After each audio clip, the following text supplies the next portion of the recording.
दोस्तों पहले one day match में जब कामरान गुलाम बैटिंग के लिए आए तो बॉलिंग करवा रहे थे पैट कमिंस ने जब बॉलिंग करवाई तो कामरान गुलाम ने बॉल खेलकर अपने मुनफरद अंदाज में बल्ला पैट कमिंस की तरफ कर दिया।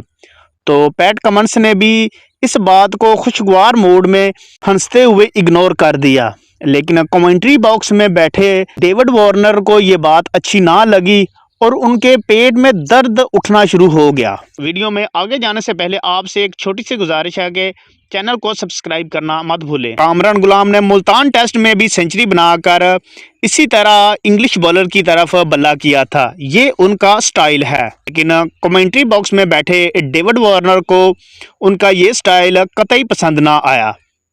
जब अगली बॉल पर पैट कमिंस ने कामरान गुलाम को आउट कर दिया तो डेविड वार्नर खुशी के मारे कामरान गुलाम को कहने लगे कि this is not Multan cricket ground baby, it is MCG। उनका कहना था कि ये मुल्तान क्रिकेट ग्राउंड नहीं है जहां पर तुम सेंचुरी बना लोगे, ये MCG है, यानी कि मेलबर्न क्रिकेट ग्राउंड, यहाँ तुम्हारी एक नहीं चलेगी। तो पास में बैठे ही पाकिस्तान के लेजेंडरी फास्ट बॉलर वसीम अकरम ये सब कुछ सुन रहे थे, लेकिन वो खामोश रहे। ऑस्ट्रेलिया की जब बैटिंग आई तो पाकिस्तान के fast bowler Naseem Shah England के बैटर इंगल्स को बॉलिंग करवा रहे थे। जोश इंगल्स ने पूरी कोशिश की नसीम शाह की बॉलिंग को खेलने की, लेकिन वो खेल ना सके।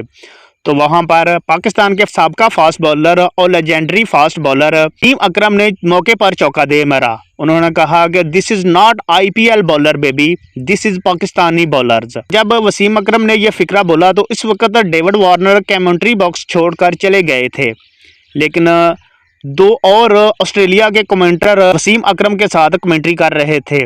उन्होंने अचानक से अपना लहजा तब्दील किया और पाकिस्तानी बॉलर्स के बारे में खुशगवार कमेंट्री करना शुरू कर दी। अगर आप वसीम अकरम के फ़ैन हैं तो कमेंट बॉक्स में स्विंग का सुल्तान लाजमी लिखें। अब तक के लिए इतना ही, मिलते हैं अगली वीडियो में। अल्लाह हाफिज़।